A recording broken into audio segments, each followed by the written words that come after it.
17 black celebrities who had disabled body parts that you didn't know about. What if the black legends you thought you knew were fighting battles the public could barely see? Behind the brilliance of Stevie Wonder, the power of Muhammad Ali, the unforgettable voice of Ray Charles, and the determination of Wilma Rudolph were physical challenges that could have changed everything. Some lived with blindness from childhood. Others faced polio paralysis, Parkinson's, or life-altering injuries and still made history. Today, Golden Black Legends uncovers the remarkable journeys of black icons whose disabilities were only one part of much bigger stories. Stay with us, because several of these stories may completely change how you remember these legends.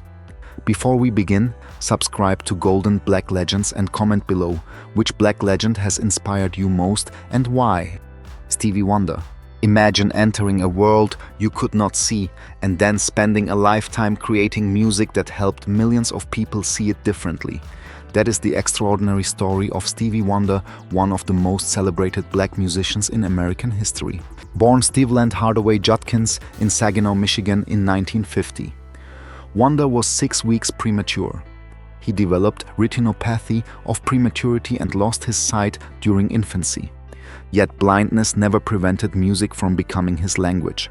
As a child, he learned instruments including piano, harmonica, and drums, displaying such remarkable ability that Motown signed him when he was only 11. By 13, fingertips had made little Stevie Wonder a chart sensation. But the child prodigy did something even more impressive. He successfully reinvented himself as an adult artist. Albums such as Talking Book, Innovisions, Fulfillingness, First Finale, and Songs in the Key of Life transformed Wonder into a creative powerhouse. Superstition, Higher Ground, Sir Duke and Isn't She Lovely demonstrated an imagination that crossed soul, funk, R&B, and pop.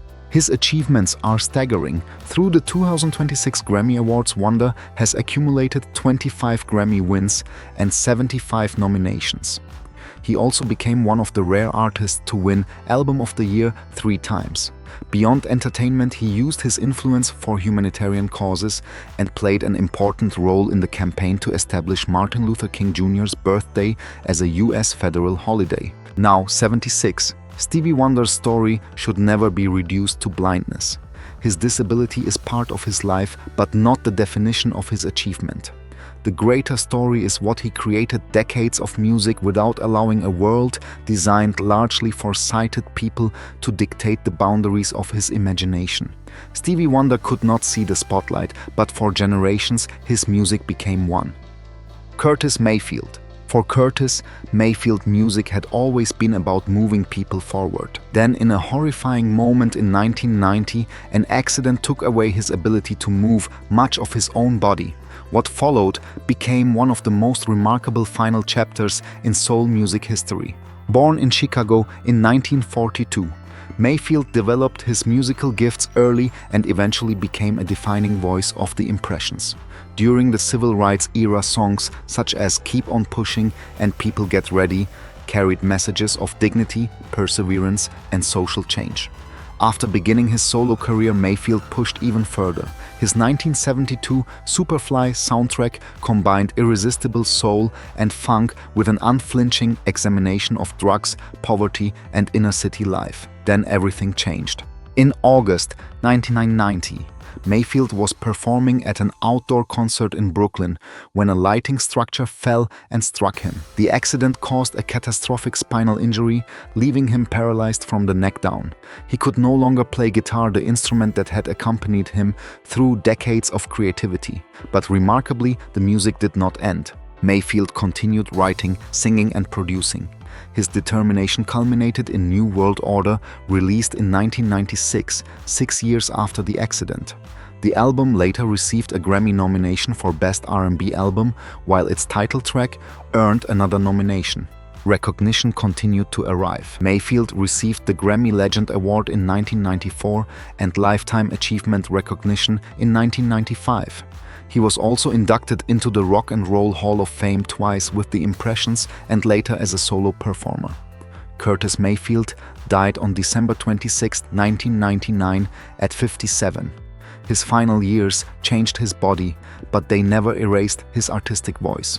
The man who once told generations to keep pushing ultimately had to live those words himself, and he did. Muhammad Ali.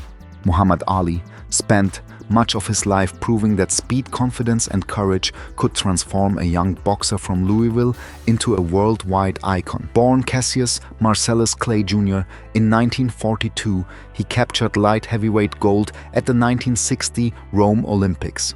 4 years later, at just 22, he shocked the boxing world by defeating Sonny Liston for the heavyweight championship. His extraordinary footwork, rapid combinations, charisma, and unforgettable declarations made him unlike any heavyweight champion who had come before. Ali's importance extended far beyond boxing.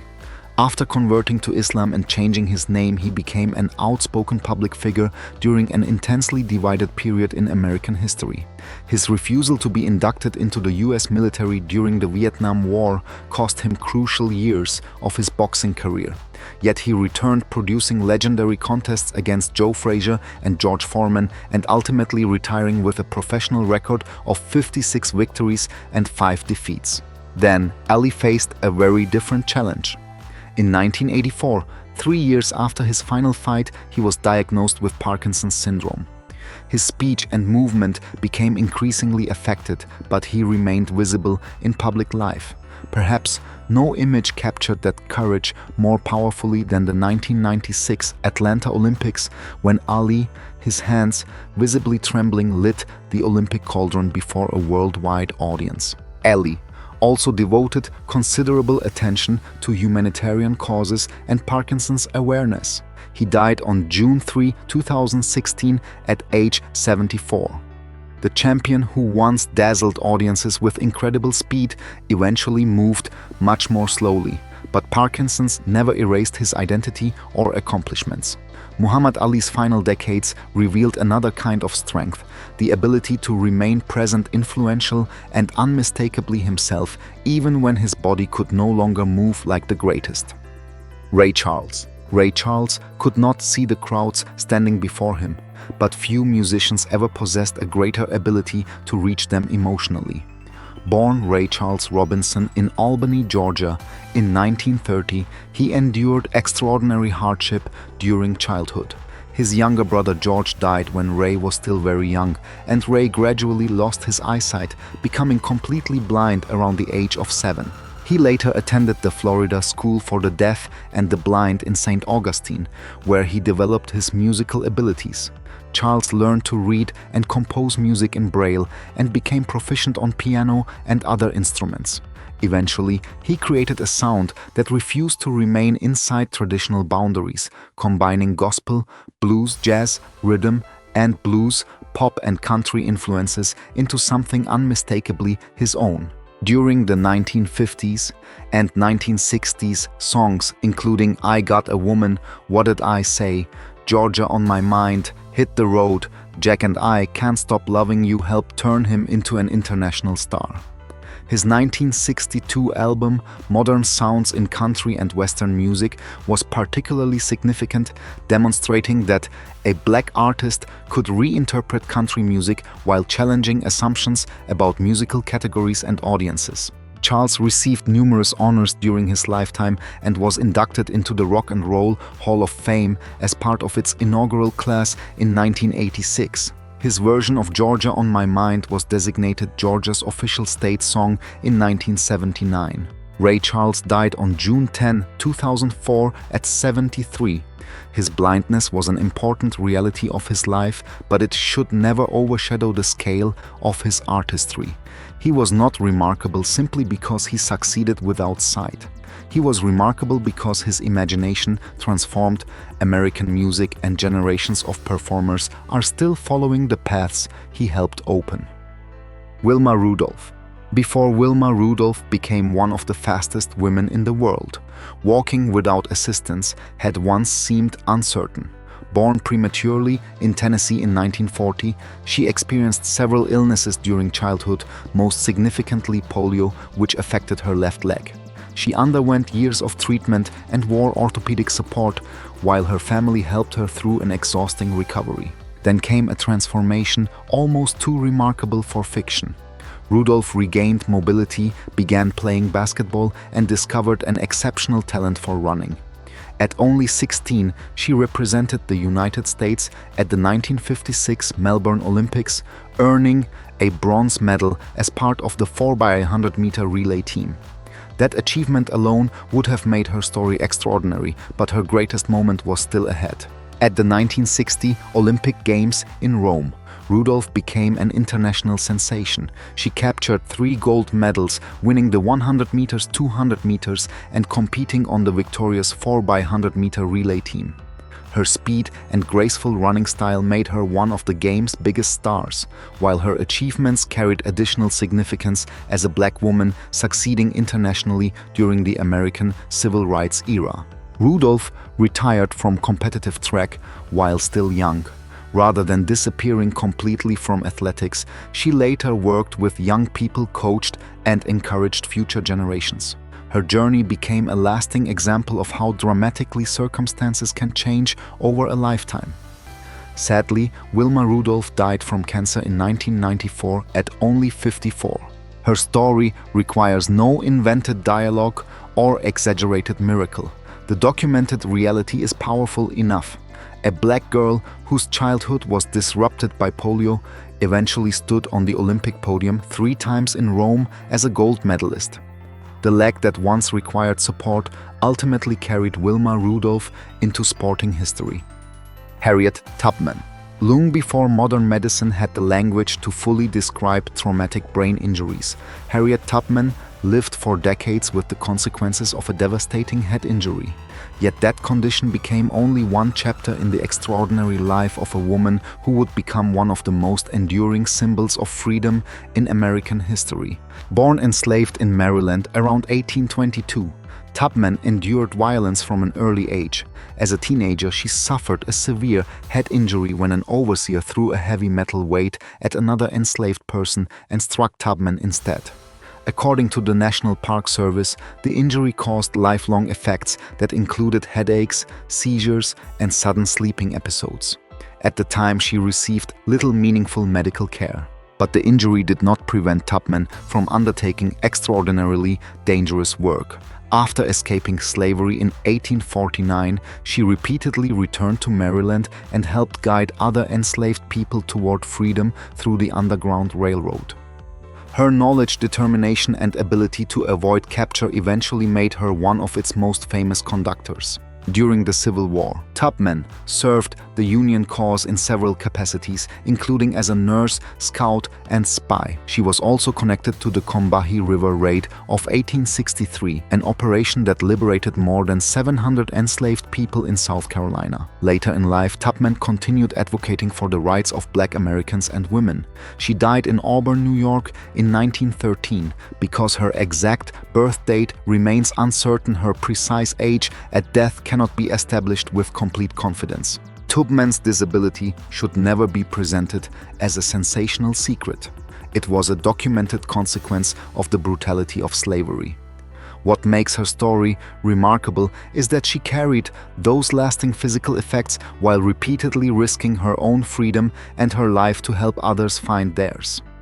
Clarence Carter. Clarence Carter built a career around a voice filled with warmth, humor, heartbreak, and unmistakable Southern soul. But long before audiences knew songs such as Slip Away and Patches, Carter had already learned to navigate life without sight. Born in Montgomery, Alabama in 1936, he was blind from birth. Music became central to his life early. Carter attended the Alabama School for the Blind and later studied at Alabama State College, now Alabama State University, where he earned a degree in music. His formal training gave him a strong foundation, but his eventual sound would be anything but academic raw Southern soul, blended with blues gospel and an immediately recognizable vocal personality. Carter initially performed with Calvin Scott as the duo Clarence and Calvin. After beginning his solo career, he found major success through recordings associated with the legendary Fame Studios in Muscle Shoals, Alabama. In 1968, Slip Away became one of his signature hits, reaching the upper levels of both the R&B and pop charts. Then came Patches in 1970. The emotionally charged song became Carter's biggest crossover hit, reaching number 4 on the Billboard Hot 100 and earning him a Grammy Award for Best Rhythm and Blues Song as one of the writers associated with the recording's success. Carter continued recording and performing for decades, building an especially devoted audience in Southern soul and blues. He died in May 2026 at age 90. What deserves emphasis is not the simplistic idea that Carter succeeded despite blindness. His blindness was part of his experience, while his musicianship was the result of talent training, persistence, and decades of work. For nearly 60 years, Clarence Carter's voice remained unmistakable. He could not see the audiences before him, but generations of listeners knew exactly who they were hearing. Leroy F. Moore Jr. Leroy F. Moore Jr. represents a very different kind of cultural figure. He is a poet, writer, activist, and co-founder of a movement that challenged both the music industry and disability advocacy to recognize voices too often pushed to the margins. Born in New York City in 1967, Moore was born with cerebral palsy. Growing up as a black disabled person shaped his understanding of how race and disability can overlap, particularly when mainstream culture fails to represent people who belong to both communities. Rather than allowing others to define that experience, Moore made it part of his creative work. He became known for poetry, journalism, activism, and writing focused on disability, racism, music, police violence, and representation. His work rejects the idea that disabled artists should exist only in inspirational stories.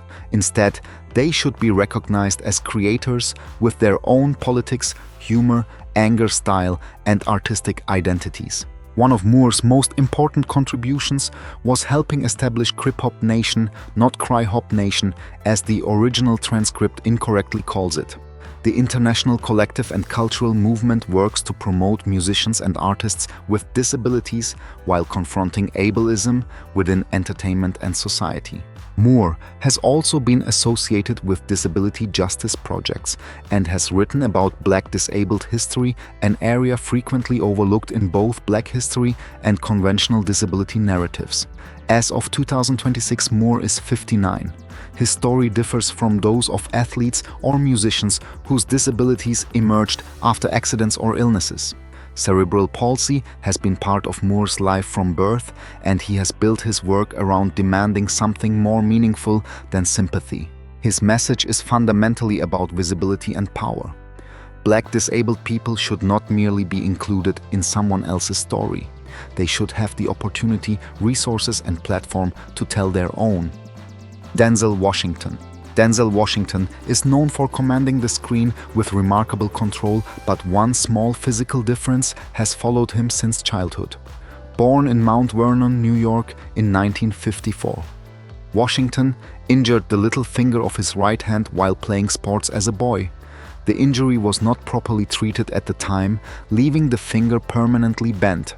Washington has openly displayed and discussed the crooked pinky over the years, making this one of the more unusual entries on this list. Of course, that injury never prevented him from building one of the most celebrated acting careers of his generation. After gaining national recognition as Dr. Philip Chandler on St. Elsewhere, Washington moved into films and demonstrated extraordinary range. His performances in Glory, Malcolm X the Hurricane, Remember the Titans, Training Day, American Gangster, and Fences established him as a defining figure in modern American cinema.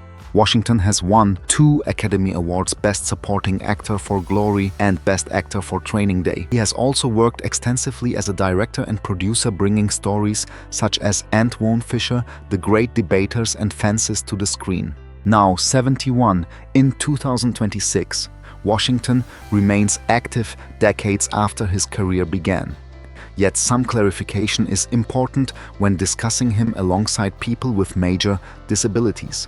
His crooked finger is a permanent physical impairment resulting from an old injury, but it is not comparable in severity to the blindness of Ray Charles or the paralysis Curtis Mayfield experienced. That distinction keeps the story accurate rather than sensationalized.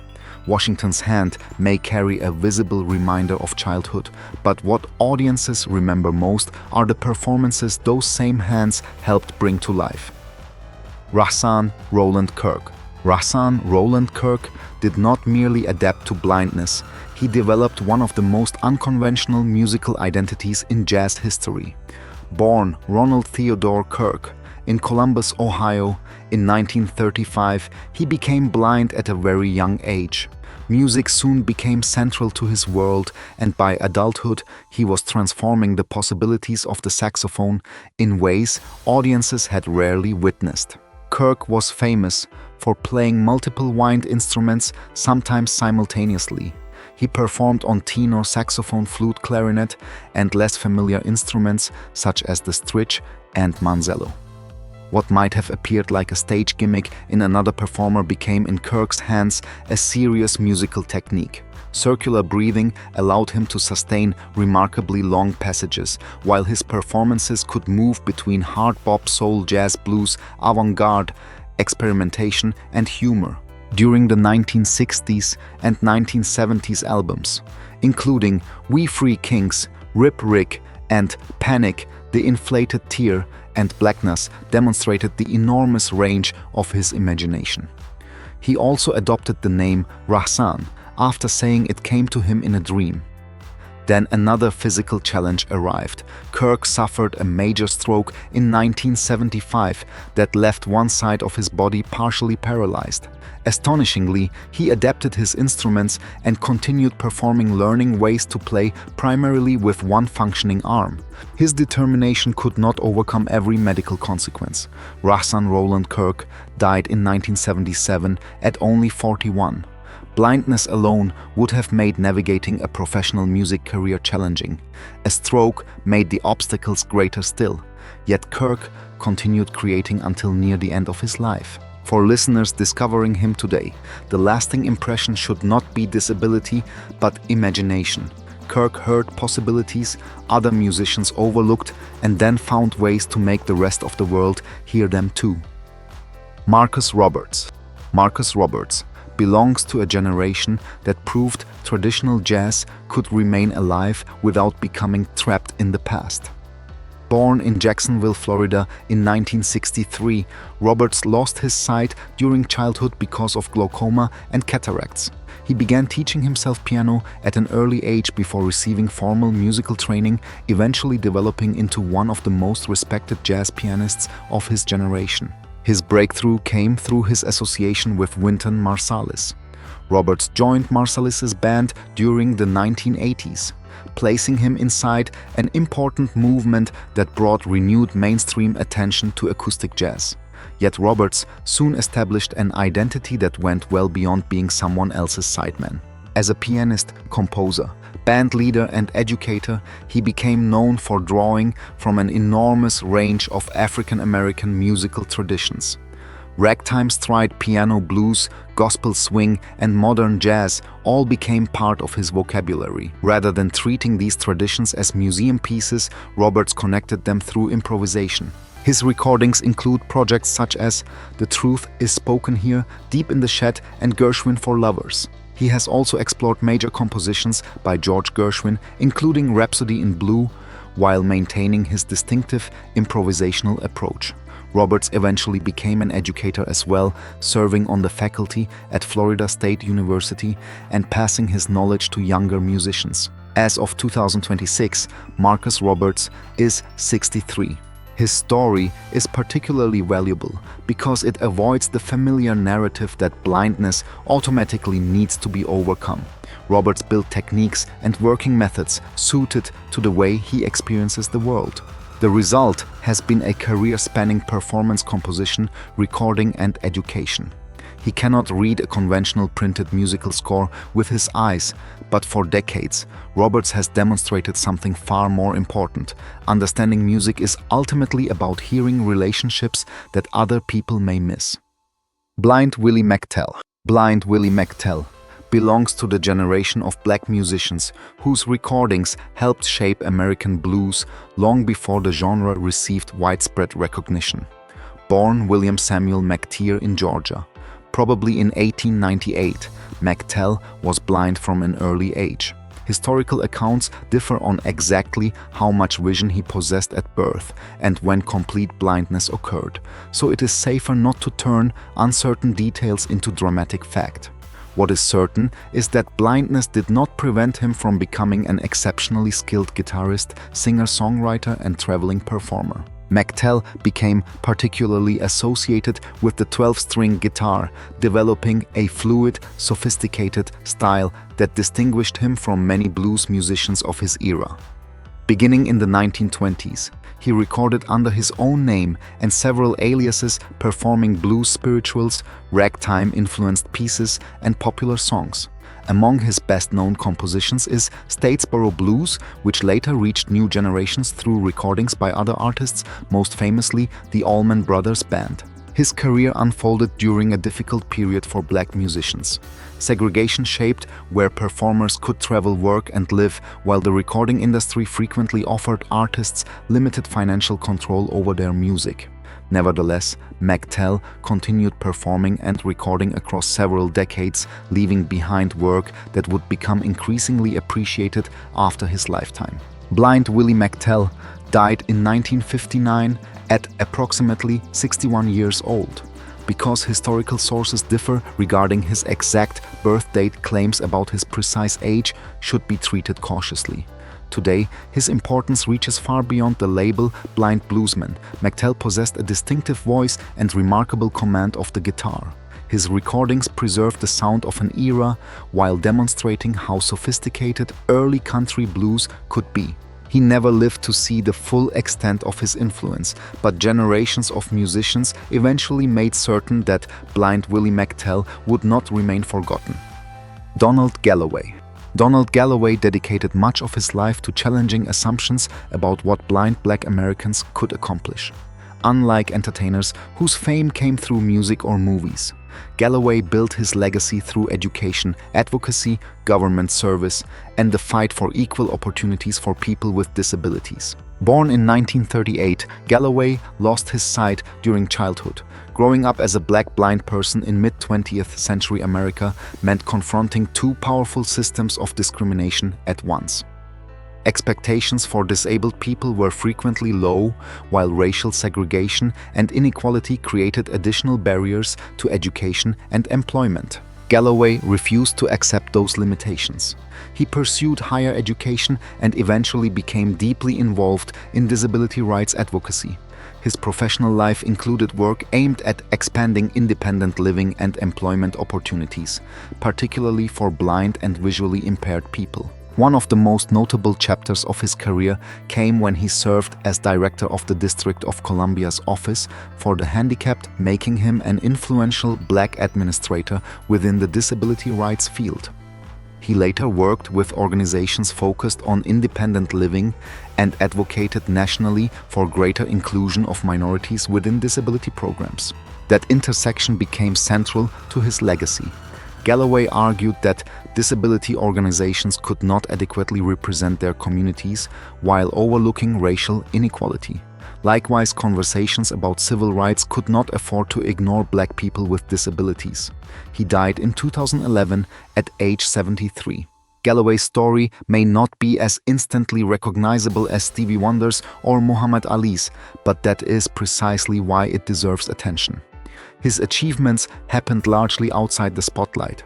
He spent decades confronting a damaging assumption that blindness should determine how far someone could go in education, employment, or public leadership. Donald Galloway's life offered a different answer. Disability could shape his circumstances, but it did not get to decide the limits of his contribution. Blind Willie Johnson. Few voices in early American music sound quite like Blind Willie Johnson's. His recordings were made nearly a century ago, yet their raw intensity still feels haunting today. Johnson was a black gospel blues singer and guitarist whose blindness became part of his professional name, although the exact circumstances surrounding the loss of his sight are not documented with complete certainty. Born in Texas, in 1897, Johnson was blind by childhood. Later accounts offered dramatic explanations for how it happened, including a frequently repeated story involving involving his stepmother throwing a caustic substance into his face. However, the historical documentation is limited, so that account should not be presented as established fact. What is much more certain is what Johnson accomplished afterward. Between 1927 and 1930, he recorded 30 songs for Columbia Records. His performances combined powerful religious conviction with distinctive guitar work and an extraordinarily rough vocal style. Recordings such as Dark Was the Night, Cold Was the Ground, Mother's Children Have a Hard Time, and Jesus Make Up My Dying Bed became deeply influential. Dark Was the Night, Cold Was the Ground eventually traveled farther than Johnson ever could have imagined. In 1977, NASA included the recording on the Voyager Golden Record launched aboard the Voyager spacecraft as part of a collection representing sounds and music from Earth. Johnson himself never witnessed that recognition. He died in Texas in 1945 at approximately 48 years old. His life remains incompletely documented, and responsible storytelling should acknowledge those gaps instead of filling them with legend. But his musical legacy requires no exaggeration. A blind black gospel musician who recorded only a small body of work during the late 1920s created sounds powerful enough to survive generations and eventually leave the planet itself. Johnnie Lacy. Johnnie Lacy was not a movie star, chart-topping singer, or professional athlete. Her influence came from somewhere different, a lifelong determination to challenge the barriers facing disabled people, particularly those who also experienced racial discrimination.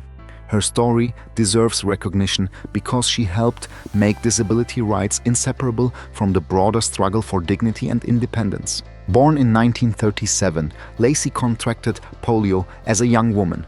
The illness resulted in paralysis, and she became a wheelchair user during an era when accessibility was often treated as an afterthought. Buildings, transportation systems, schools and workplaces routinely excluded people with mobility disabilities, not necessarily through written prohibitions, but through stares, inaccessible entrances, discriminatory assumptions, and a lack of accommodation. Education became one of Lacy's early battles. She pursued college despite institutional obstacles encountered by disabled students. Those experiences helped shape her understanding that disability was not simply an individual medical issue. The surrounding environment and society's attitudes could create barriers just as restrictive as any physical condition. Lacy eventually became an important figure in the independent living movement. She served for many years as Executive Director of Community Resources for Independent Living in Hayward, California, advocating for accessibility, employment opportunities, personal independence, and greater control over services affecting disabled people. Her perspective was particularly significant because she openly addressed the intersection of racism and ableism. As a black disabled woman, she understood that disability rights advocacy could not ignore race or economic inequality. Johnnie Lacy died in 2010 at age 73. Her legacy is not measured in medals, hit records, or box office numbers. It lives in a more fundamental principle. Disabled people should have the right to make decisions about their own lives. For Lacy, independence was never about doing everything alone. It was about having the freedom to choose. Blind Blake. Blind Blake remains one of the most mysterious figures in early black music. Even basic details about his life were uncertain for decades, while his extraordinary guitar playing survived far more clearly than the man behind it. Known professionally as Blind Blake, he became one of the most important ragtime blues guitarists recorded during the 1920s and early 1930s. Blake recorded extensively for Paramount Records beginning in 1926. His playing was distinguished by an intricate finger-picking technique that could make a single guitar sound almost like a ragtime piano. Recordings such as West Coast Blues, Early Morning Blues, and Diddy Wah Diddy demonstrated remarkable rhythmic control and helped establish his reputation among later guitarists and blues historians. For years, biographical information about Blake was filled with uncertainty and speculation. Later historical research identified him as Arthur Blake, with records indicating that he was born in Newport News, Virginia in 1896 and died in Milwaukee, Wisconsin in 1934. His blindness is central to the name under which he became famous, although reliable documentation explaining exactly when or why he became blind remains limited. That uncertainty matters. A factual retrospective should acknowledge what historians do not know rather than invent an origin story. Blake's recording career ended as the Great Depression devastated the record industry, particularly the market for recordings aimed at black audiences. He died at only about 38, long before the blues revival introduced many early performers to new generations. Yet his guitar technique survived him. Modern listeners can hear ideas in Blake's recordings that still sound astonishingly complex nearly a century later. His story contains frustrating gaps, but his music does not need speculation to make it compelling. Blind Blake deserves recognition because when documentation fails, the recordings themselves provide the strongest evidence of who he was, an extraordinarily inventive black guitarist whose influence outlived both poverty and obscurity. From Stevie Wonder and Ray Charles to Muhammad Ali, Curtis Mayfield, Wilma Rudolph and Horace Parlan, these remarkable black legends remind us that physical limitations never tell the whole story of a human life. Some lived with blindness from childhood, others faced polio, paralysis, Parkinson's, or serious injuries, but each left an impact that reached far beyond disability. Their journeys were different, yet their determination continues to inspire generations. Now we want to hear from you. Which story moved you the most and which black legend should have been included on this list? Do you believe society remembers their struggles enough or only their achievements? Share your opinion in the comments, subscribe to Golden Black Legends, and join us as we keep these unforgettable stories alive.